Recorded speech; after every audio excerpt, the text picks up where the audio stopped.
नमस्कार, बहुत बहुत स्वागत है आप सभी का जिज्ञासा में एक बार फिर से। और हम उपस्थित हैं एनआईओएस ब्रिज कोर्स की इंग्लिश लैंग्वेज की इस क्लास के साथ। चौथा चैप्टर था हमारा वर्ड रिकॉग्निशन। उस चैप्टर को हम पूरी तरह से पढ़ चुके हैं। कल हमने जो फाइनल एक्सरसाइज दी गई है इस चैप्टर में, उस एक्सरसाइज के पहले से लेकर के तीसरे प्रश्न तक का हल हमने कर लिया। फर्स्ट से थर्ड क्वेश्चन तक का हल हमने कर लिया था। और आज हम इसके आगे से कोशिश करेंगे कि चौथे प्रश्न से लेकर के सातवें प्रश्न तक का हम हल आज कर लें। तो एक बात और याद रखिएगा कि अब से पीछे आप में से ही एक भाई की सजेशन पे हमने क्लास की टाइमिंग जो थी वो 20 से 30 मिनट के अप्रोक्सीमेट रखी थी। लेकिन अब मेरे दिमाग में यह है कि बहुत ज्यादा फिर वीडियो ऐसे करके हो जाएंगे, पूरा सिलेबस जब तक निपटेगा तब तक पता लगा कि 200-250 वीडियो हो जाएंगे। 200-250 वीडियो बहुत ज्यादा हो जाते हैं, संख्या बहुत ज्यादा हो जाती है। तो हम चाहते हैं कि अब हम एक चैप्टर को ज्यादा से ज्यादा 4 या 5 वीडियो में समेटने का प्रयास करें।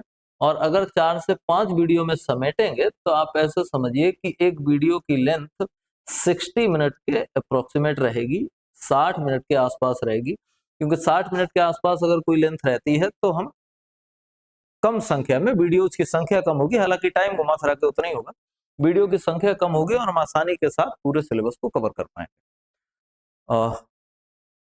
कल का आपने वीडियो देखा, तो कल के वीडियो में जो मैंने नया प्रयोग किया है, क्वेश्चंस को जिस तरह से आंसर्स को मैंने डिजाइन किया है, आशा है वो आपको पसंद आया होगा। उस पर आप अपनी प्रतिक्रिया दे सकते हैं कि ये नया प्रयोग आपको कैसा लगा। खैर, आज जो प्रश्न हम करवा रहे हैं उन प्रश्नों को भी ठीक उसी तरह से मैंने डिजाइन किया है। उस तरह से डिजाइन करने के पीछे एक मेन कारण ये है कि हम लोग जो है थोड़ा सा हमारा इंटरेस्ट ठीक रहेगा, चीजें जो है आसानी के साथ समझ में आती रहेंगी और सीखते हुए भी हम लोग चलेंगे। ठीक है, तो हम लोग आज शुरू करें उससे पहले एक बहुत महत्वपूर्ण बात आपको बता दूं कि ये जो क्वेश्चंस हम आपको करवा रहे हैं, इनकी पीडीएफ अगर आपको चाहिए तो पीडीएफ के लिए आपको एक काम करना है।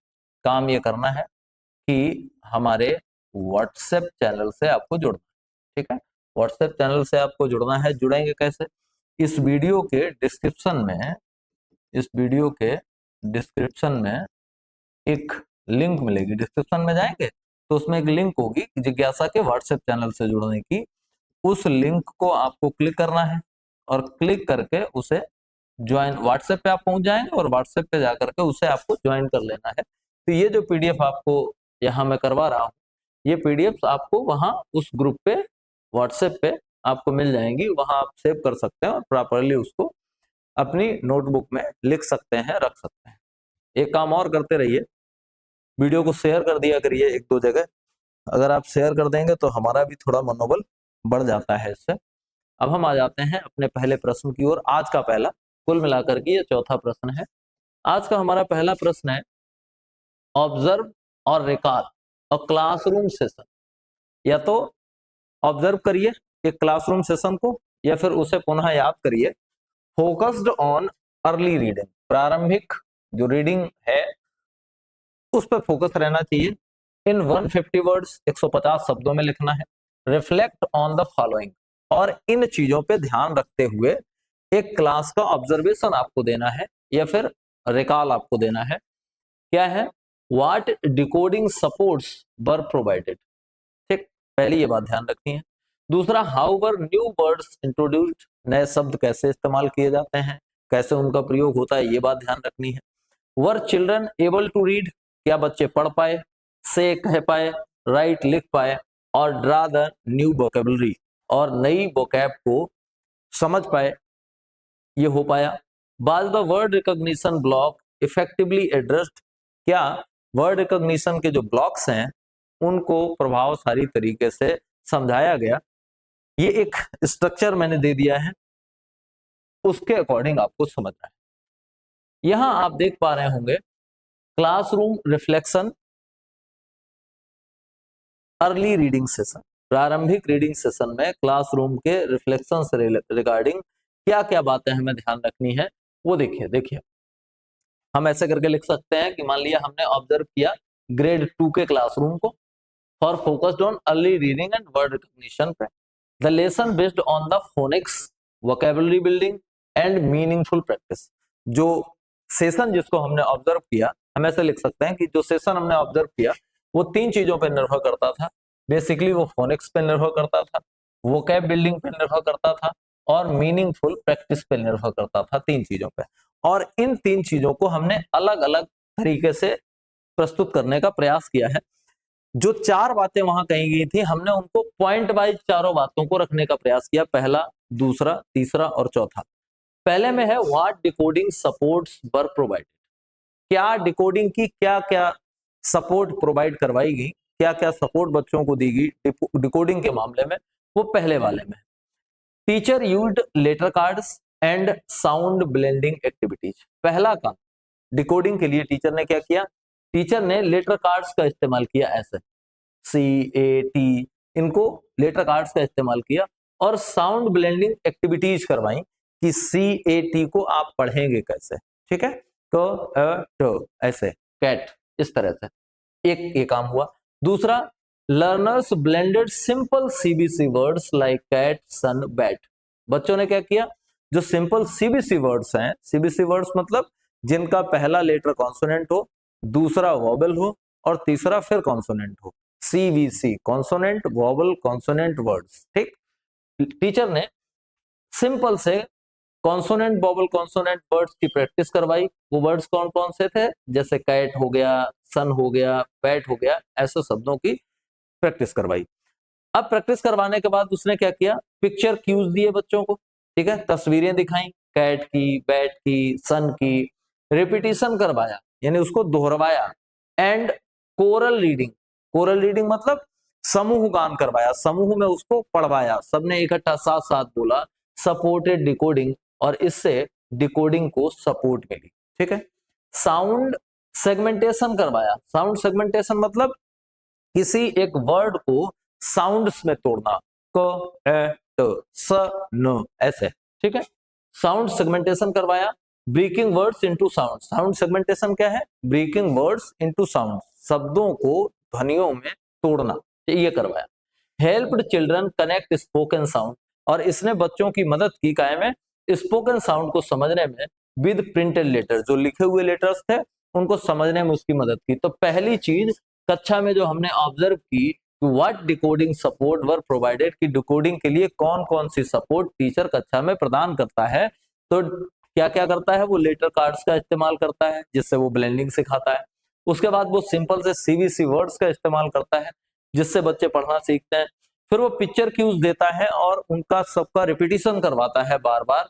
और लास्ट में वो क्या करता है, किसी वर्ड में आए हुए प्रत्येक साउंड का सेगमेंटेशन करवाता है, मतलब प्रत्येक साउंड को अलग अलग करके बताता है। तो ये पहला काम हुआ, ठीक। दूसरा काम क्या है, दूसरा यहां दिया गया है, दूसरे काम में दिया गया how were new words introduce. अब उस कक्षा में बच्चों को नए नए शब्द कैसे सिखाए गए, नए नए शब्द कैसे करके बताए गए, ये यहां दिखाया गया है। New words were introduced through a short story the little word, एक छोटी सी कहानी सुनाई गई, उस कहानी का नाम था द लिटिल वर्ड, और उस लिटिल वर्ड में आए हुए शब्दों को बच्चों को बताया गया जिससे कि उनकी वोकैब इनहेंस हुई, ठीक है। Teacher showed pictures and encouraged learners to predict meanings, teacher ने क्या किया, इमेजेस दिखाई, पिक्चर्स दिखाई, जैसे यहाँ पे नेस्ट है, फ्लाई उड़ रहा है, ट्री है और ये विंग है, इनकी तस्वीरें दिखाई और उनसे प्रेडिक्ट करने को कहा कि ये क्या है। कुछ बच्चों ने प्रेडिक्ट कर लिया होगा, कुछ बच्चों ने प्रेडिक्ट नहीं कर पाया होगा। जिन्होंने प्रेडिक्ट कर पाया होगा वो तो पहले से ही सीख गए, और जिन्होंने नहीं कर पाया उन्हें फिर बताया गया होगा। Words like nest, fly, tree, wings वर रिपीटेड ड्यूरिंग स्टोरी टेलिंग, और कुछ ऐसे शब्द थे जिनमें नेस्ट था, फ्लाई था, ट्री था, विंग्स था, ये स्टोरी सुनाते समय बार बार रिपीट किए गए, इनको बार बार बोला गया। Discussion and oral sentence making, ये बार बार आ रहे थे, डिस्कशन में भी बार बार आ रहे थे, ओरल सेंटेंस मेकिंग में भी आ रहे थे, और जब स्टोरी सुनाई जा रही थी तो स्टोरी में भी बार बार आ रहे थे। New words were written on the board, नए वाले शब्द बोर्ड लिखे गए, विद पिक्टोरियल सपोर्ट, और तस्वीरों का सपोर्ट भी लिया गया। तो इस क्लास में जिसको ऑब्जर्व किया गया उसमें टीचर ने दो काम किए। पहला तो डिकोडिंग के लिए उसने काम किया। डिकोडिंग में काम करने के लिए क्या किया, उसने लेटर कार्ड्स का इस्तेमाल किया, उसने ब्लेंडिंग करवाई, ब्लेंडिंग करवाने के साथ साथ उसने सीबीसी वर्ड्स की प्रैक्टिस करवाई, उन सीबीसी वर्ड्स की प्रैक्टिस के साथ साथ उसने पिक्चर क्यूज का इस्तेमाल किया, उसने रिपीटिशन करवाया, और लास्ट में उसने क्या किया, साउंड सेगमेंटेशन करवाया, यानी एक शब्द में आए हुए प्रत्येक साउंड को अलग अलग करवाया। मीनिंग सिखाने के लिए उसने क्या किया, वोकैब अच्छी करने के लिए उसने क्या किया, एक स्टोरी सुनाई। उस स्टोरी में कुछ ऐसे शब्द थे जो बार बार रिपीट हो रहे थे, उसने उन शब्दों को बार बार रिपीट किया जिससे कि बच्चे उनको बोल पाए, उनकी तस्वीरें दिखाई ताकि बच्चे उन शब्दों को उन तस्वीरों के साथ रिलेट कर पाए, और लास्ट में उसने क्या किया, बोर्ड पे उन शब्दों को लिख दिया, और लिखने के साथ साथ उसने उन शब्दों का जो मतलब था उनकी तस्वीरें भी दिखाई। तो ये दो काम हो गए। तीसरा काम हमसे पूछा गया था, were children able to read, say, write और ड्रा द न्यू वोकेबलरी, क्या बच्चे नई वोकेब पढ़ पाए, कह पाए, लिख पाए या बना पाए। तो उसके लिए क्या हुआ, most children read and said the new words correctly, ज्यादातर बच्चों ने क्या किया, नए शब्द कहे और सही सही कहे। Learners used the words in oral sentences with confidence, learners ने कॉन्फिडेंस के साथ ओरल सेंटेंसेस को बनाया। Some children wrote simple sentence using the words, कुछ बच्चों ने सिंपल सिंपल सेंटेंस बनाए वर्ड्स का इस्तेमाल करके। Many drew pictures and labelled them independently, और कुछ बच्चों ने क्या किया, उन चीजों की तस्वीरें बनाई और तस्वीरों पे फिर लेबलिंग की। लेबलिंग का मतलब उसमें फिर नाम लिखे, जैसे ये इसकी लेबलिंग कैसे करेंगे, नेस्ट है तो ऐसे करके लिख देंगे नेस्ट, यहाँ पे लिख देंगे वर्ड, ऐसे करके इसको बोलते हैं लेबलिंग। ठीक, कुछ बच्चों ने लेबलिंग की, जैसे ये देखो ड्रॉ एंड लेबलिंग, कि ये नेस्ट है, ये वर्ड है, ठीक है, इस तरह से लेबलिंग की गई और ऐसे सेंटेंसेस लिखे गए, ऐसे रीड किया गया, पढ़ा गया। ठीक, अब क्या है, अब आता है was the word recognition block effectively addressed, क्या वर्ड रिकॉग्निशन के ब्लॉक्स को इफेक्टिवली एड्रेस किया गया, ये पूछा जा रहा है। तो देखिए, yes, the session effectively addressed the word recognition block. अब जब हमने इतनी बातें कर ली तो इसमें सारी चीजें शामिल हो गई हैं। सारी चीजें क्या क्या शामिल हो गई, साउंड भी शामिल हो गया, लेटर रिकॉग्निशन भी शामिल हो गया, साउंड सिंबल एसोसिएशन भी शामिल हो गया, मीनिंग मेकिंग भी शामिल होगी, वोकैब एनहेंसिंग भी शामिल होगी। तो सारी चीजें जब शामिल होगी तो इसका मतलब ब्लॉक्स का प्रॉपरली इस्तेमाल किया गया, और ब्लॉक्स का प्रॉपरली इस्तेमाल का मतलब साउंड भी उसमें शामिल किया गया, ठीक है, फोनिक अवेयरनेस, उसके अलावा वर्ड रिकॉग्निशन भी शामिल किया गया, रीडिंग भी शामिल की गई और राइटिंग भी शामिल की गई। It integrated phonemic awareness, decoding, vocabulary, speaking, reading, writing and drawing in a meaningful वे। सारी चीजें हमें देखने को मिली। इसमें फोनेमिक अवेयरनेस भी थी, इस पहले वाले सेगमेंट पे आप देखते हैं कि यहाँ फोनेमिक अवेयरनेस पे काम किया गया। फिर क्या था, डिकोडिंग थी, इसी में डिकोडिंग पे भी काम किया गया, वोकैब पे काम यहाँ किया गया दूसरी बार में, ठीक है, स्पीकिंग पे तो शुरुआत में ही काम हो रहा था, रीडिंग पे यहाँ भी काम हो रहा था, यहाँ भी काम हो रहा था, यहाँ भी काम हो रहा था, राइटिंग पे काम कहाँ किया गया, इन दो जगहों पे किया गया, यहाँ पे केवल वर्ड्स लिखे गए और यहाँ पे पूरे सेंटेंसेस लिखे गए, तो राइटिंग पे भी काम हो गया। और ये सब कैसे हुआ, एक मीनिंगफुल वे में हुआ। Activities were age appropriate, interactive and linked to children experience, और जो एक्टिविटी करवाई गई वो एक्टिविटी कैसी थी, एज के अकॉर्डिंग ठीक थी, ठीक है, एज के अकॉर्डिंग सही थी, इंटरेक्टिव थी और बच्चों के एक्सपीरियंस से जुड़ी हुई थी। All learners participated and showed improvement, सभी लर्नर्स ने पार्टिसिपेट किया और इंप्रूवमेंट दर्शाया। दरअसल ये इस प्रश्न में ये पूछने का प्रयास किया गया कि क्या आपने कभी ऐसी कोई क्लास देखी है, अगर देखी है तो वो क्लास कैसी रही, या फिर ये कहने का प्रयास किया गया कि अगर ये सब चीजें सिखाई जाएंगी तो क्लास कैसी होनी चाहिए। दरअसल ये एक आदर्श कक्षा का एग्जाम्पल दिया गया। एग्जाम्पल्स ऑफ चिल्ड्रंस वर्क, ये चिल्ड्रन बच्चों के वर्क के एग्जाम्पल्स दे दिए गए, कि उन्होंने ऐसे ट्री ड्रा किया और फिर ट्री लिखा, ऐसे पक्षी ड्रा किया और फ्लाई लिखा, ऐसे विंग्स पक्षी के ड्रॉ किए और विंग्स लिखा। यूजिंग मल्टीपल मोड्स, बहुत सारे मोड्स का इस्तेमाल किया गया, क्या, speaking, reading, writing, drawing, strengthened understanding and memory of new words. इससे ये चीजें भी सामने आई, समझ में आई। ठीक है, जरा एक चीज और देख लेते हैं।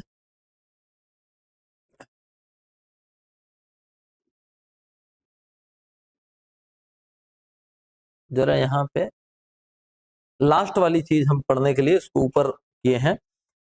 ओवरऑल ओवरऑल रिफ्लेक्शन क्या रहा इस पूरे सेशन का?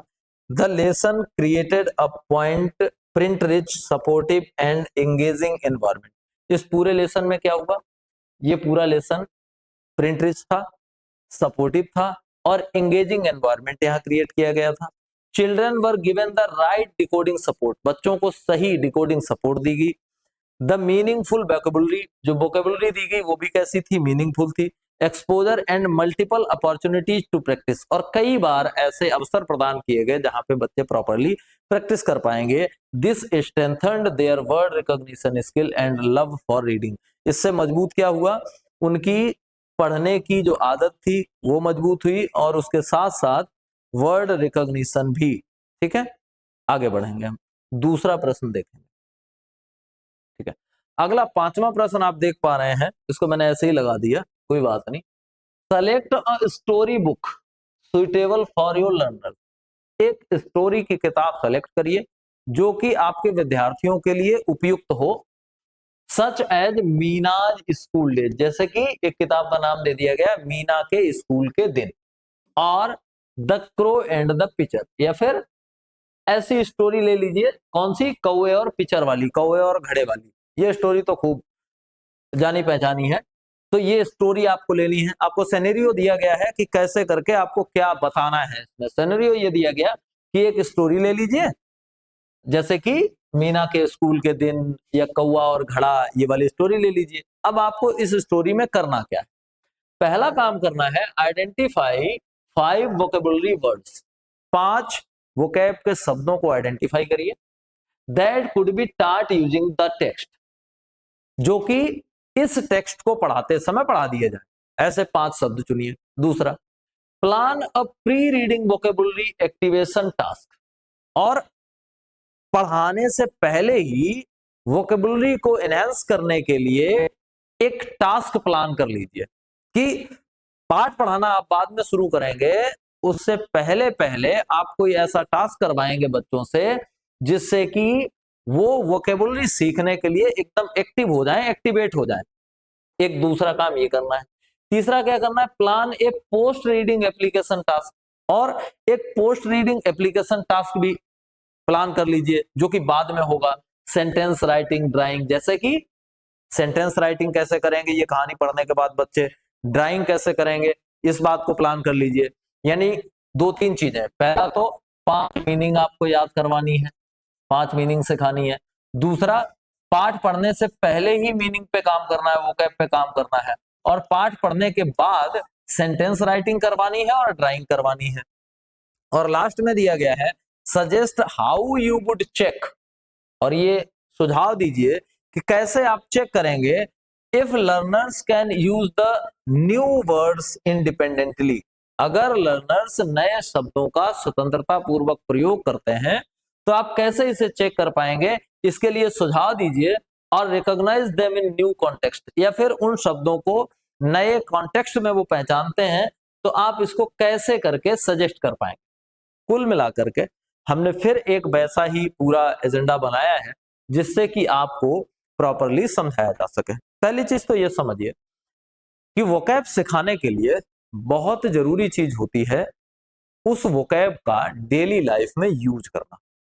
सबसे अच्छा और आसान तरीका, आप मेरी एक बात से सहमत होंगे कि आप में से बहुत लोगों की अंग्रेजी आज के 5 साल पहले अच्छी थी, और आज की स्थिति में आप देखेंगे वो उतनी बेहतर नहीं रही होगी। क्यों नहीं रही होगी समझिए जरा। उस समय जब आप उस कॉन्टेक्स्ट में थे तो बहुत ज्यादा उस अंग्रेजी के शब्दों का उपयोग आप करते रहे होंगे, लेकिन जैसे जैसे आप वोकैब का उपयोग करना बंद कर देते हैं वह आपके दिमाग से निकलना शुरू हो जाती है।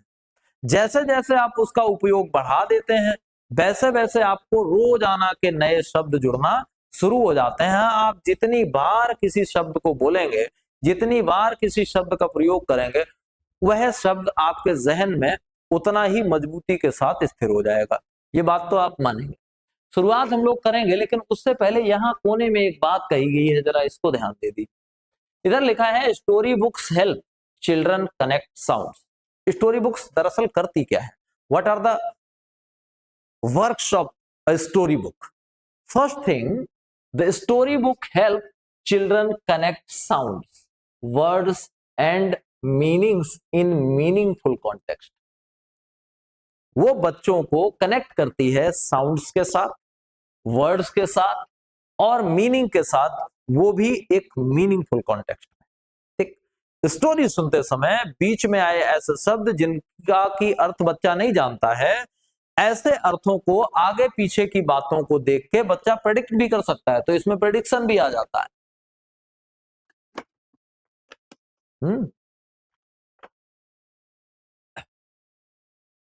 ये स्टोरी बुक वोकैबुलरी प्लान हमने किया है, बेस्ड किस पे है? दो चीजें दी गई तो उनमें से हमने एक चुन लिया, the crow and the fisher. कहानी आपको पता ही है, कौवा प्यासा है, उसे एक घड़ा मिलता है, घड़े में पानी काफी नीचे होता है, वो उसमें पबल्स डालता है, कंकड़ डालता है, पानी ऊपर जाता है, वो पानी पी लेता है और उड़ जाता है। ये कहानी बड़ी कॉमन सी कहानी है। ठीक है, ध्येय हमारा क्या है? बिल्डिंग वर्ड्स, शब्दों को बनाना, अंडरस्टैंडिंग, समझ डेवलप करना, एंड एक्सप्रेशन, और उसको एक्सप्रेस कर पाना, ये हमारी कहानी। हमारा पहला काम था स्टोरी बुक को सेलेक्ट करना।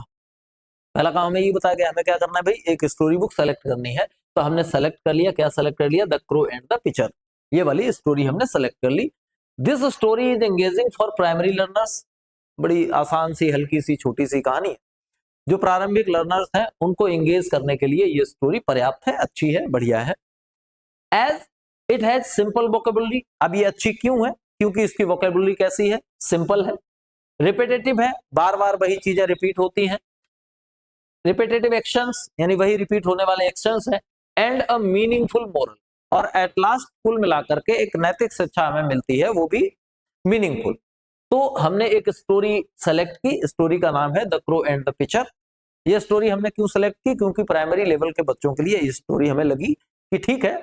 अब ठीक हमें क्यों लगी? क्योंकि प्राइमरी लेवल के जो बच्चे हैं, स्टोरी बहुत बड़ी नहीं होनी चाहिए, स्टोरी में आए हुए शब्द बहुत लेंदी नहीं होनी चाहिए, पूरी स्टोरी में हर लाइन में नए नए शब्दों का उपयोग नहीं होना चाहिए, बहुत सारे शब्द ऐसे होने चाहिए जो बार बार रिपीट कर रहे हों, और एट लास्ट स्टोरी में एक मीनिंग होनी चाहिए, स्टोरी का एक प्रभाव होना चाहिए और कुछ मोरल होना चाहिए। और इस कहानी में हमें ये सारी की सारी चीजें मिल रही थी, तो हमने इसको सेलेक्ट कर लिया। अब पहला काम हमें दिया गया था कि भाई 5 वर्ड्स वोकैब के, वो हमें इस लेसन को पढ़ाते हुए बच्चे को सिखाने हैं। 5 वोकैबुलरी सिखानी है। तो हमने एक वोकैबुलरी चूज की, क्रो, क्योंकि क्रो तो है ही उसमें कहानी में मुख्यतः। ठीक, दूसरी वोकैब हमने चूज की का पिचर यानी घड़ा चूज कर लिया। तीसरी वोकैब हमने चूज की वाटर यानी पानी। चौथा स्टोन्स हमने चूज कर लिया, और पांचवा एक शब्द और चूज कर लिया, थ्रस्टी। ठीक है, these words are concrete, easy to illustrate and useful for oral as well as written language activities. ये 5 शब्द हमें लगा कि ये ओरली और रिटन दोनों टाइप की लैंग्वेज के लिए जरूरी है, रिपीटेटिव है, थोड़े आसान भी हैं, और ये कॉमन लाइफ में भी बहुत यूज होते हैं। तो हमने ऐसे 5 शब्द सेलेक्ट कर लिए। हमारा टारगेट ये रहेगा कि इस पाठ को पढ़ने के अंत तक बच्चों को ये 5 शब्द याद हो जाएं, बच्चे इन 5 शब्दों की मीनिंग जान लें, बच्चे इन 5 शब्दों को बोलना जान लें, और बच्चे इन 5 शब्दों को करेक्ट स्पेल करते हुए, करेक्ट स्पेलिंग लिखते हुए लिखना जान ले। ये हमारा उद्देश्य रहेगा। तो ऐसे करके हमने 5 शब्द चूज कर लिए। अगला काम यह था कि भाई पढ़ने से पहले हमें कोई ऐसी एक्टिविटी करनी है जिससे कि वोकैब अच्छी हो जाए। पढ़ने से पहले हमें ऐसा कुछ करना, तो हम शुरुआत ही यहीं से करेंगे। अभी हम कहानी पढ़ेंगे ही नहीं, कहानी पढ़ने से पहले, क्योंकि लिखा हुआ है pre reading vocabulary activation task, vocabulary को पहले ही एक्टिवेट कर देना है। इसके लिए हमें एक टास्क करना है पढ़ने से पहले। ठीक, तो हम क्या करेंगे, टीचर शोज रियल ऑब्जेक्ट्स और picture of crow, pitcher, stone and water. अब टीचर क्या कर सकता है, अगर वोकैब को एनहेंस करना है तो हमें आसानी रहती है जब हम कोई रियल ऑब्जेक्ट यूज करते हैं, स्पेशली जब हम यूज करते हैं क्या, रियल ऑब्जेक्ट। तो हम रियल ऑब्जेक्ट टीचर क्या करें, या तो रियल ऑब्जेक्ट इकट्ठे कर लें, जैसे कौवा तो नहीं मिलेगा तो वो क्या करे, घड़ा हो सकता है उसके पास, स्टोन्स हो सकते हैं, वाटर हो सकता है, ये चीजें तो वो ला सकता है सामने। तो पहली चीज वो कुछ रियल ऑब्जेक्ट इकट्ठे करेगा, कलेक्ट करेगा, या फिर रियल ऑब्जेक्ट्स नहीं मिल रहे तो उनकी इमेजेस कलेक्ट करेगा, उनकी पिक्चर्स कलेक्ट करेगा। आस्क सिंपल प्रेडिक्शन क्वेश्चंस, और फिर बड़े आसान आसान से ऐसे प्रश्न पूछेगा जिन प्रश्नों का बच्चा उत्तर दे सके, उनका अंदाजा बड़ी आसानी के साथ लगा सके, ऐसे प्रश्न वो पूछेगा। जैसे हु ड्रिंक्स वाटर, पानी कौन पीता है, what happens when we are thirsty, क्या होता है जब हम प्यासे होते हैं, have you seen a crow, क्या आपने कभी कौवा देखा है, have you drunk water from a pitcher, क्या आपने घड़े से पानी पिया है। ऐसा करके कुछ सवाल पूछेगा। ये सवाल हेल्प करेंगे दो काम, एक तो बच्चे की लिसनिंग कैपेसिटी बढ़ाएंगे, अंडरस्टैंडिंग का अभ्यास करवाएंगे, और साथ ही साथ बच्चों को एंगेज करेंगे, क्योंकि इनसे क्या होगा, बच्चा भी रिप्लाई करेगा, ठीक, बच्चे को एंगेज करेंगे। Children repeat the vocabulary allowed and match picture with word cards. अब वर्ड कार्ड्स हैं तो बच्चा क्या करेंगे, बच्चे तेजी के साथ जोर जोर इनको बोलेंगे मीनिंग्स को, और इन मीनिंग्स को इनके कार्ड्स के साथ मैच करेंगे। This activates prior knowledge and builds curiosity before reading. अब इससे क्या होता है, एक तो नॉलेज डेवलप हुई, और पढ़ने से पहले एक क्यूरियोसिटी आ गई, बच्चे में उत्सुकता आ गई कि अरे अब आगे क्या होने वाला है, अब आगे पढ़ाई कैसे होने वाली है, वो उत्सुक हो गया आगे की चीजों को पढ़ने, समझने और सीखने के लिए, ठीक है। अब तीसरा काम हमें बताया गया था पोस्ट रीडिंग एप्लीकेशन टास्क। अब हम क्या करेंगे, हमने 5 मीनिंग्स कलेक्ट कर ली, 5 मीनिंग्स कलेक्ट करने के बाद मीनिंग्स के लिए हमने एक माहौल तैयार कर दिया। अब हमने पढ़ लिया अपना पाठ, पाठ पढ़ लिया, फिर क्या किया, पोस्ट रीडिंग एप्लीकेशन टास्क।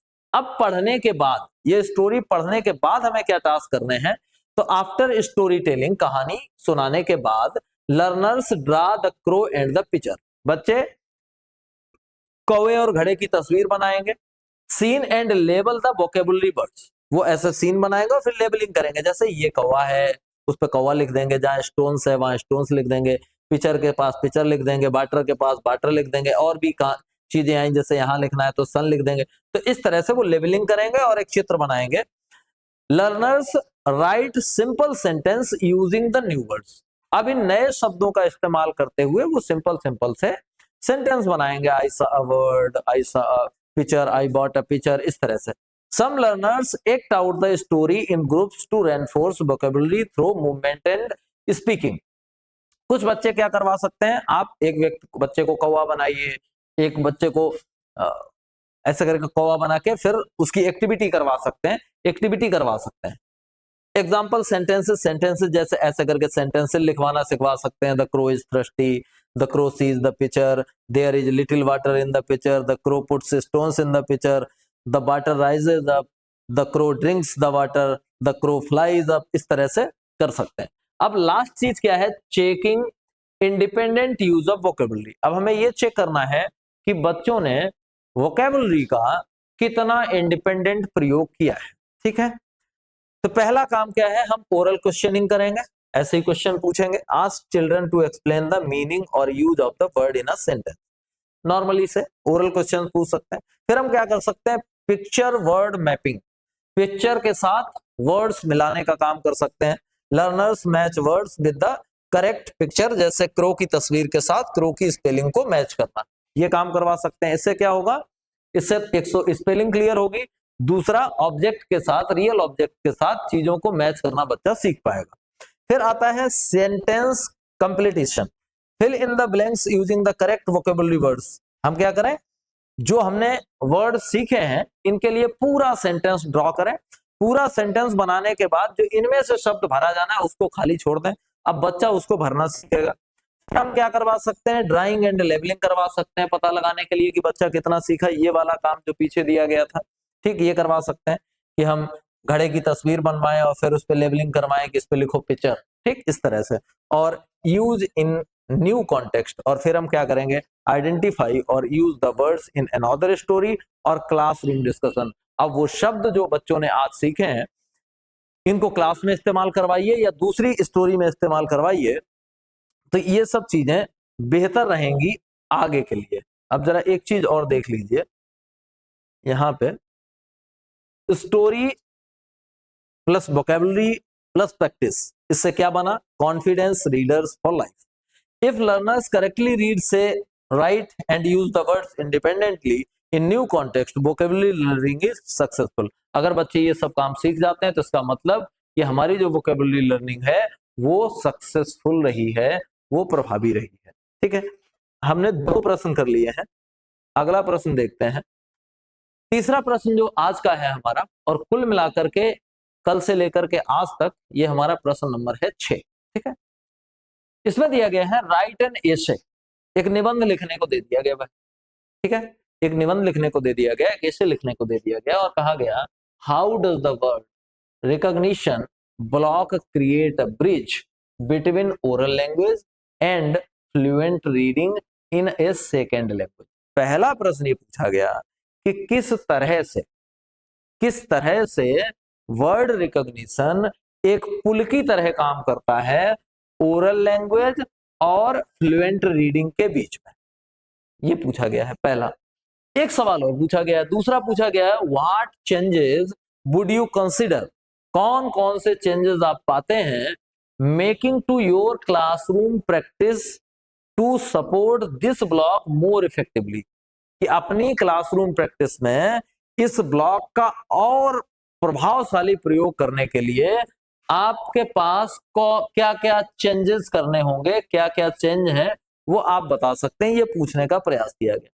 इसका उत्तर भी मैंने बिल्कुल वैसे ही लिखने का प्रयास किया है जैसा कि अभी तक लिखने का प्रयास हुआ था। ठीक, पूरे को हम समझने का प्रयास करेंगे। सबसे पहले लिखा हुआ है word recognition, the bridge between oral language and fluent reading in second language, sounds we hear today, words we read tomorrow. Oral language क्या है, लिसनिंग, स्पीकिंग और अंडरस्टैंडिंग ओरल लैंग्वेज है। और फ्लुएंट रीडिंग क्या है, रीडिंग, कंप्रीहेंशन और expression.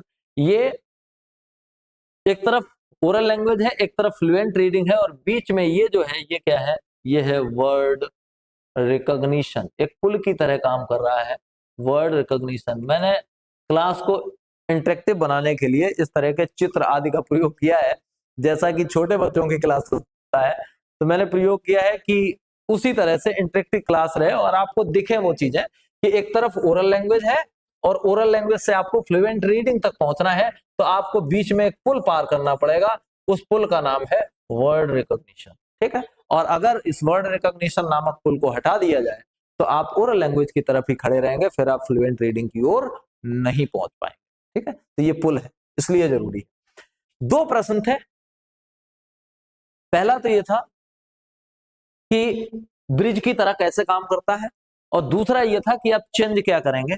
तो एक प्रश्न का उत्तर हमने इधर रखने का प्रयास किया है, एक का उत्तर इधर रखने का प्रयास किया है। बाद में लास्ट में हम उनको कंक्लूड करेंगे पूरा।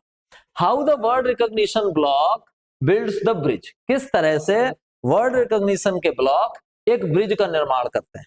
कैसे ब्रिज बनता है देखिए, हमने एक फ्लो चार्ट के माध्यम से समझाने का प्रयास किया। Children first learn language orally through songs, बच्चे क्या करते हैं, पहले जो लैंग्वेज सीखते हैं वो ओरली सीखते हैं, जुबानी लैंग्वेज सीखते हैं। और किसके थ्रू सीखते हैं, सॉन्ग्स के थ्रू सीखते हैं, कन्वर्सेशन के थ्रू सीखते हैं, रैम्स के थ्रू सीखते हैं, और कहानियों के थ्रू सीखते हैं। Word recognition connects these spoken words with the letters and words in print. दरअसल वर्ड रिकॉग्निशन का काम यह है, हम क्या करते हैं, हमारे बच्चे क्या करते हैं, या हमने भी लैंग्वेज कैसे सीखी, पहले हम बोलना सीखे, फिर वर्ड रिकॉग्निशन वो चीज थी जिसे हम रिटन तक लेके गए, जो हमें रिटन तक लेके गया वो वर्ड रिकॉग्निशन था। सबसे पहला क्या है, देखो पहला है oral experience. Children listen, speak, sign, understand language in meaningful context. बच्चे सुनते हैं भाषा को, बोलते हैं भाषा को, समझते हैं भाषा को मीनिंगफुल कॉन्टेक्स्ट में। दूसरी चीज आती है फोनेमिक अवेयरनेस। फोनेमिक अवेयरनेस मतलब कान में कोई ध्वनि जाना, वो फोनेमिक अवेयरनेस है। They hear and identify sounds in words, वे किसी साउंड को सुनते हैं और फिर उसको आइडेंटिफाई करते हैं, पहचानते हैं कि क्या ध्वनि उनके कान में गई है। तीसरा आता है साउंड सिंबल कनेक्शन। फिर साउंड और सिंबल का कनेक्शन होता है कि ये बॉल है, बॉल बोलते समय ऐसे बी से स्टार्ट करेंगे। Children connect sound with letters, बच्चे क्या करते हैं, लेटर्स के साथ साउंड को कनेक्ट करना सीखते हैं साउंड सिंबल कनेक्शन में। फिर डिकोडिंग आती है। डिकोडिंग में क्या है, they blend sounds to read new words, वे साउंड्स को मैच करते हैं, एक दूसरे में ब्लेंड करते हैं कि SUN लिखा होगा तो क्या पढ़ेंगे सन, BAT लिखा है तो BAT मतलब बैट पढ़ेंगे। इस तरह से वो ब्लेंडिंग सीखते हैं, डिकोडिंग सीखते हैं। और तब जाके नंबर आता है काय का, फ्लुएंट रीडिंग का। Repeated reading help recognize words automatically and build understanding. जब बार बार बच्चा पढ़ता है तो इससे वो स्वतः पढ़ना सीख जाता है और अर्थ को समझना सीख जाता है। Why it matters, अगली बात आ जाती है कि भाई इसकी जरूरत क्या है, इसके मायने क्या है, ये महत्वपूर्ण क्यों है, ये मैटर क्यों करती है, ये आ जाता है। तो देखिए, learners move from listening and speaking to reading and writing. जो बच्चा है वो कहां से शुरुआत करता है, लिसनिंग और स्पीकिंग से शुरुआत करता है, सुनने और बोलने से शुरुआत करता है और पहुंचता कहां तक है, रीडिंग एंड राइटिंग तक, लिखने और पढ़ने तक। High frequency words and meaningful text improve automatically and fluency. जब वर्ड रिकॉग्निशन है इसीलिए ये संभव है कि फिर हाई फ्रीक्वेंसी जो वर्ड्स होते हैं वो मीनिंगफुल टेक्स्ट में अपने आप फ्लुएंसी लेकर के आते हैं। Fluency leads to better comprehension, और जब फ्लुएंसी आती है तो अच्छे कंप्रीहेंशन की ओर ले जाती है, कॉन्फिडेंस देती है, एंड एक्सप्रेशन, और बच्चा अपने आप को प्रॉपरली एक्सप्रेस कर पाता है। अब यहाँ ये दिया गया कि किस तरह से क्लासरूम की एक्टिविटीज करवाई जा सकती हैं वर्ड रिकॉग्निशन के ब्लॉक्स में। कैसे, पिक्चर वर्ड की मैचिंग करवाई जाती है, ठीक है। जैसे ये कैट है, कैट को कैट की तस्वीर से मिलाना। फिर लेटर साउंड के गेम होते हैं, ठीक है, कि सी को रिप्लेस करो, एम यहाँ पे लाओ। फिर साउंड सेगमेंटेशन होता है कि इनको तोड़ तोड़ के कैसे बोला जाएगा। Word walls and high frequency words, जो बार बार शब्द आते हैं उनके लिए वर्ड बाल्स बनाई जा सकती हैं। फिर shared and guided reading, shared reading हो सकती है, गाइडेड रीडिंग हो सकती है। इसके अतिरिक्त ड्राइंग और लेबलिंग हो सकती है, रोल प्ले और स्टोरी टेलिंग हो सकती है। ये सब चीजें उपयोग की जाती हैं, तब जाकर के ओरल एक्सपीरियंस बढ़ के चेंज हो पाते हैं कहां तक, फ्लुएंट रीडिंग तक। तो ये तो हो गई कि कैसे वर्ड रिकॉग्निशन एक ब्रिज की तरह कार्य करता है ओरल लैंग्वेज और फ्लुएंट रीडिंग के बीच में। अब आता है changes to my classroom practice. अब मेरी क्लासरूम प्रैक्टिस के चेंजेस क्या है, उन पे बात कर लेते हैं। To support the word recognition block more effectively I will. अब वर्ड रिकॉग्निशन के ब्लॉक्स को और इफेक्टिव तरीके से लगाने के लिए मैं क्या करूंगा, पहला, यूज मल्टी सेंसरी अप्रोचेज। मैं मल्टी सेंसरी अप्रोचेज का प्रयोग करूंगा। मल्टी सेंसरी अप्रोचेज जैसे यूज फोनिक्स गेम्स, फोनिक्स के game, songs, rhymes, stories and hands on activities to link sounds and letters. ऐसी बहुत सारी एक्टिविटीज करूंगा जिससे कि साउंड को लेटर से मैच किया जा सके। दूसरा, यूज विजुअल कंक्रीट सपोर्ट्स, जो दृश्य है, जो सामने है, जिनको देखा छुआ जा सकता है, ऐसी चीजों को सपोर्ट के रूप में यूज करूंगा, जैसे picture cards, word walls, charts, real objects और gestures to build word meaning, इससे कि वर्ड मीनिंग क्लियर होती है। इंटीग्रेट रियल लाइफ टेक्स्ट, और जैसे मैंने पीछे बात की थी पिछले वीडियोस में ऑथेंटिक टेक्स्ट की, तो ऑथेंटिक टेक्स्ट का यूज किया जा सकता है। Use labels, notices, menus, story books, poems and other authentic text, authentic text का इस्तेमाल करूंगा। Promote interactive learning, interactive learning को प्रमोट करूंगा, यानी इंक्लूड पेयर वर्क, जोड़ों में रख के बच्चों से काम करवाना, ग्रुप रीडिंग को बढ़ावा देना, रोल प्ले करवाना, स्टोरी सीक्वेंसिंग करवाना कि किसी कहानी के वाक्य आगे पीछे कर देना फिर उनको सही से लगवाना, एंड क्लास डिस्कशन, और कक्षा में डिस्कशन करवाना। फिर provide scaffolding and support, scaffolding provide करना और सपोर्ट प्रदान करना। एक मॉडल के रूप में काम करूंगा, गाइड के रूप में काम करूंगा, एंड गिव फीडबैक दूंगा। यूज गाइडेड रीडिंग का इस्तेमाल करूंगा, एंड पीर सपोर्ट, बच्चों से सपोर्ट करवाऊंगा। टू बिल्ड इंडिपेंडेंस, कि बच्चे इंडिपेंडेंट हो पाए। और लास्ट में एक काम और करूंगा, कनेक्ट विद होम लैंग्वेज। और जब मैं दूसरी लैंग्वेज पढ़ा रहा हूँगा तो मैं उस लैंग्वेज को बच्चों की होम लैंग्वेज के साथ भी कनेक्ट करने का प्रयास करूंगा।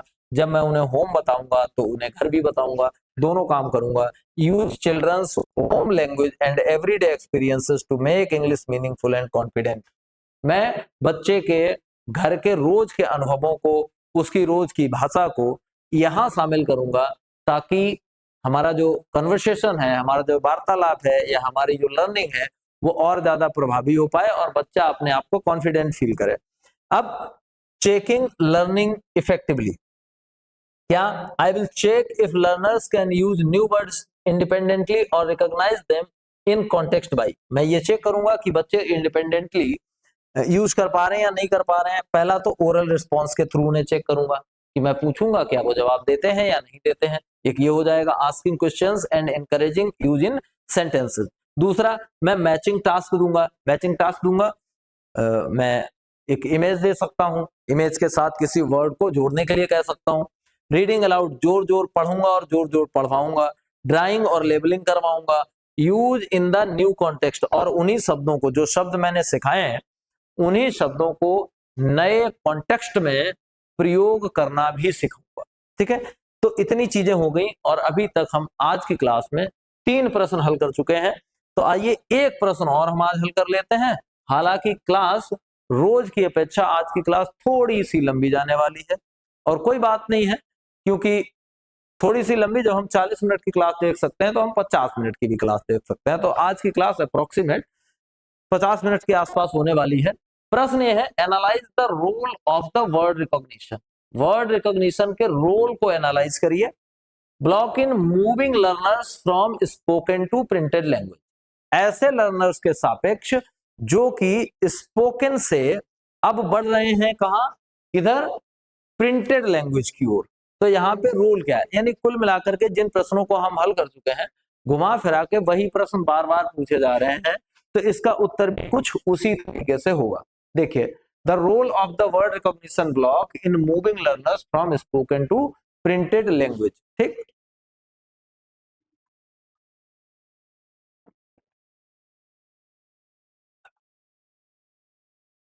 देखिए, word recognition the bridge from listening to speaking to reading writing, एक ब्रिज की तरह काम करता है। 3-4 बातें हैं, उन 3-4 बातों को देख लो। 3-4 बातों में हमने पूरा लपेटने का प्रयास किया है। दरअसल पहली चीज है bridge between spoken and printed language. Word recognition एक पुल की तरह काम करता है। मैंने बता दिया कि ये पुल है, और ये पुल कौन सा है, ये वर्ड रिकॉग्निशन ब्लॉक का पुल है। इधर क्या है, स्पोकन लैंग्वेज है। यहाँ पे बच्चा जो है वो साउंड को सुन सकता है और कह सकता है। यहां से जब यहां आ जाएगा तो वो प्रिंटेड लैंग्वेज में आ जाएगा, वर्ड्स को पढ़ पाएगा और लिख पाएगा। वो तब संभव है जब इस पुल से होकर के गुजरे।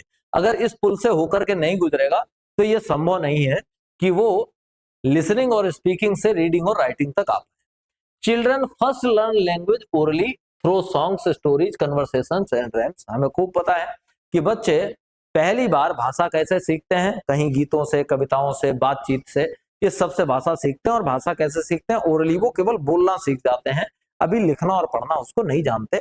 वो प्रिंटेड मटेरियल से अछूते होते हैं, प्रिंटेड मटेरियल को नहीं जानते। The word recognition block help them connect these familiar spoken sound with written symbols and words. अब वो रोज जो साउंड्स बोलते हैं, उन साउंड्स को लिखे हुए से मिलाने का काम कौन करता है, वर्ड रिकॉग्निशन करता है। इसीलिए वर्ड रिकॉग्निशन को कहा गया है ब्रिज। ठीक है, इसीलिए वर्ड रिकॉग्निशन को ब्रिज बोलते हैं। अब देखो, की कंपोनेंट्स ऑफ वर्ड रिकॉग्निशन, इसको हम बहुत विस्तार से पहले भी पढ़ चुके हैं। कुल मिलाकर के, अरे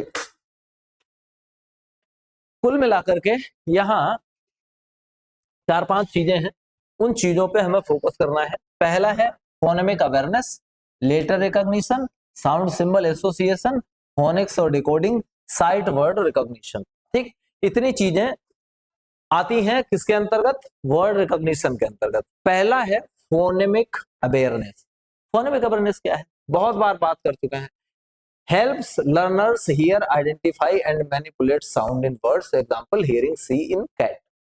असल बात यह है, कोई साउंड आया, उस साउंड को सुन ले बच्चा, पहचान ले कि ये अलग है, और कभी जरूरत पड़े उसको बदलने की तो बदल ले। जैसे उससे बोला गया कैट, तो कैट में वो क का साउंड सुन ले, बाकी साउंड से क के साउंड को अलग कर ले, और कभी क की जगह पे म बोलने का आ जाए तो म जोड़ ले। इतना अगर जान लाएगा तो हम कहेंगे कि उसको वो फोनेमिक अवेयरनेस है उसके अंदर। फिर आता है लेटर रिकॉग्निशन। लेटर रिकॉग्निशन का मतलब इतना समझिए, लेटर रिकॉग्निशन का मतलब कि ये ए बना है, बी बनी है, सी बनी है, डी बनी है, ये पहचान ले। अलग अलग लेटर्स के बीच में जो डिफरेंसेस है उन डिफरेंसेस को समझ ले। अपर केस कैसे लिखा जाता है किसी लेटर का, लोअर केस कैसे लिखा जाता है किसी लेटर का, वो ये जान ले, तो ये हो जाता है लेटर रिकॉग्निशन। फिर आता है साउंड सिंबल एसोसिएशन। अब बच्चा साउंड को जान गया है, लेटर को जान गया है, अब दोनों को मिला देना कि जो ए बोला जा रहा है, ये जो ए बोला जा रहा है, ये ए का मतलब ये वाला ए ऐसे लिखा जाता है। अगर इतना जान जाता है तो इसको हम कहते हैं साउंड सिंबल एसोसिएशन। फिर आता है फोनिक्स एंड डिकोडिंग। इसमें क्या होता है, helps learner blend sound to read words and decode new words. Example C A T cat. यानी ये डिकोडिंग और फोनिक्स ये क्या है, इसमें बच्चा अलग अलग साउंड्स को ब्लेंड करना सीखता है, आपस में जोड़ना मिलाना सीखता है और इकट्ठा करके बोलना सीखता है। जैसे क और ट की जगह पे कैट बोलना सीख जाता है। Site word recognition. Sight words का मतलब होता है ऐसे वर्ड्स जो हमारे प्रयोग में बार बार आते हैं, बार बार आते हैं, बहुत ज्यादा प्रयोग में आते हैं, तो इतनी ज्यादा बार हमारे मुंह से निकलने के कारण और लिखा हुआ हमारी आंखों को दिखने के कारण ये साइट वर्ड्स बन जाते हैं। यानी फिर जब ये वर्ड्स कभी हमें दिखते हैं तो उनके लिए ब्लेंडिंग करना, उनके लिए सोचना समझना, इस चीज की जरूरत नहीं पड़ती है, ये ऐसे ही बोल दिए जाते हैं। Frequent words are recognized quickly and automatically. Example the, is and go. ये ऐसे शब्द होते हैं, इनको पहचानने के लिए बहुत दिमाग पे जोर देने की जरूरत नहीं होती है, ये अपने आप पहचान में आ जाते हैं। These skills work together. ये पांचों स्किल जो यहाँ दी गई, कौन कौन सी पांचों skill, phonemic awareness, letter recognition, sound symbol association, phonics and decoding and sight words recognition, ये पांचों स्किल्स साथ में काम करती हैं to help learners read words accurately, ताकि जो लर्नर्स हैं वो शब्दों को एक्यूरेटली बिल्कुल सही सही पढ़ पाए, ऑटोमेटिकली अपने आप पढ़ पाए, एंड विद अंडरस्टैंडिंग और समझ के साथ पढ़ पाए। अब तीसरी बात आती है how it supports fluent reading and comprehension. अब ये फ्लुएंट रीडिंग और कंप्रीहेंशन में कैसे सपोर्ट करता है, जरा इसको देखो। I read with ease and understand better. ठीक। Word recognition help learners read smoothly with confidence. Word recognition learners को हेल्प करता है स्मूथली पढ़ने में और कॉन्फिडेंस के साथ पढ़ने में।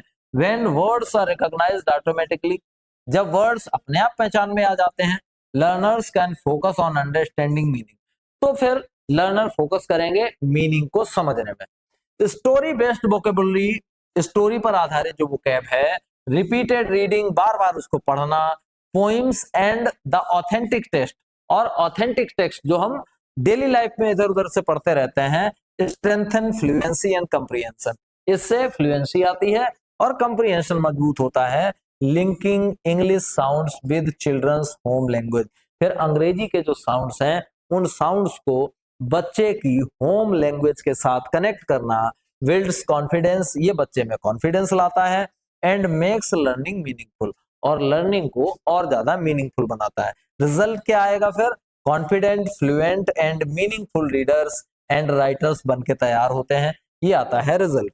अब इस सारी जर्नी को, इस पूरी की पूरी यात्रा को हमने एक फ्लो चार्ट के रूप में दिखाने का प्रयास किया है।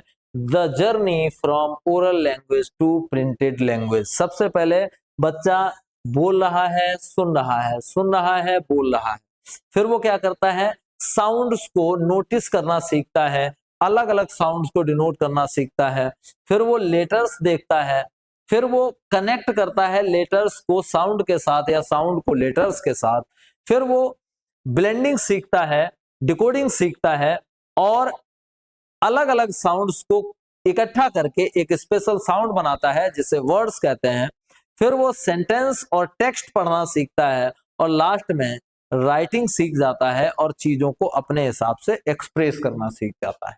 ऐसे करके चीजें चलती हैं। एग्जाम्पल देखो, जैसे स्पोकन में क्या है, cat is on the mat, heard and said, ठीक। फिर वर्ड रिकॉग्निशन में क्या हुआ, cat recognize is on the mat. फिर प्रिंटेड में इस तरह से लिखा होगा और रिटन में इस तरह से। लास्ट में एक चीज जो लिखी हुई है जरा उसको देख लीजिए, देखिए लास्ट में लिखा है the word recognition block transforms oral language experiences into reading and writing ability bye connecting. जो वर्ड रिकॉग्निशन ब्लॉक है वो क्या करते हैं, ओरल लैंग्वेज से हमें यात्रा करवाते हैं, कहां तक की, राइटिंग एबिलिटीज तक की, sounds, letters and meanings. This bridge help every child become a fluent, confident and joyful learner. और इससे प्रत्येक बच्चा एक अच्छा लर्नर बनता है, कैसा, जो कि फ्लुएंट होता है, कॉन्फिडेंट होता है और जॉयफुल होता है। ठीक है, तो कुल मिलाकर के आज की क्लास में, जो कि अप्रोक्सीमेट 50 मिनट की हो गई है, इसमें हमने 4 प्रश्न हल किए हैं, 7वें प्रश्न तक आ गए हैं। अब हम जो आगे के प्रश्न हैं, यानी 8वां, 9वां, 10वां और 11वां, 4 प्रश्न और बचे हैं, अगली क्लास में हम अगले 4 प्रश्न हल करेंगे। तब तक जुड़े रहिए जिज्ञासा के साथ, देखते रहिए इन वीडियोस को और शेयर करते रहिए अपने मित्रों के साथ। हो सके तो लाइक शेयर जो भी होता है वो सब कर दिया करो, ताकि हमारा मोटिवेशन बना रहे।